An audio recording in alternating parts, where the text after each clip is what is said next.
Daily news analysis में आज की खबर है नया संविधान संशोधन विधेयक। खबरों में क्यों।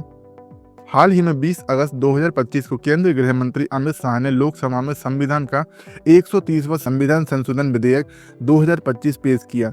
यह विधेयक प्रधानमंत्री, मुख्यमंत्रियों और अन्य मंत्रियों को बिना दोष सिद्धि के भी न्यूनतम 5 वर्ष की सजा वाले आरोपों में लगातार 30 दिनों तक हिरासत में रखने पर स्वतः पद से हटाने का आदेश देता है। यह क्षण संवैधानिक और राजनीतिक विमर्श में एक महत्वपूर्ण बदलाव का प्रतीक है, जो राजनीतिक दुरुपयोग की आशंकाओं के विरुद्ध जवाबदेही के संतुलन को दर्शाता है। जानते हैं कौन कौन से बिल पेश हुए। गृह मंत्री ने लोकसभा में 3 अलग अलग बिल पेश किए हैं। पहला 130वां संविधान संशोधन बिल 2025। यह बिल प्रधानमंत्री और मंत्रिपरिषद से जुड़े प्रावधानों को बदलने के लिए लाया गया है। दूसरा government of union territory bill 2025। यह बिल केंद्र शासित प्रदेशों के मंत्रियों और प्रशासकों पर लागू होगा। तीसरा जम्मू कश्मीर पुनर्गठन बिल 2025 विशेष तौर पर जम्मू कश्मीर राज्य के लिए लाया गया है।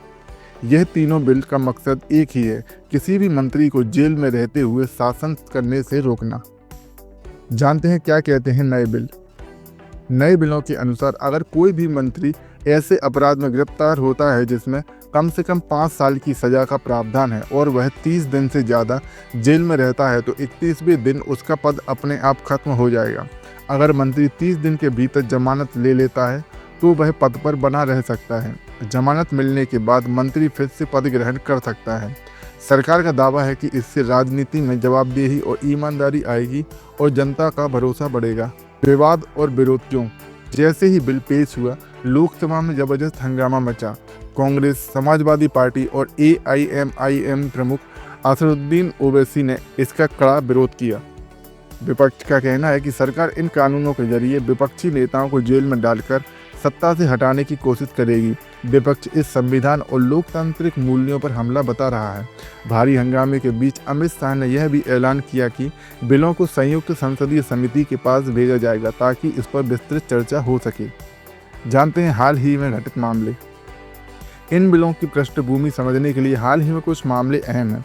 दिल्ली के मुख्यमंत्री अरविंद केजरीवाल शराब नीति के मामले में गिरफ्तार हुए थे और लगभग 6 महीने जेल में रहने के बावजूद मुख्यमंत्री पद पर बने रहे।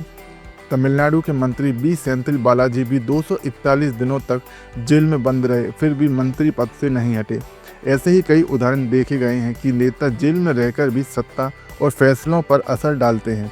इन्हीं घटनाओं को देखते हुए सरकार का कहना है कि नए बिल समय की ज़रूरत है।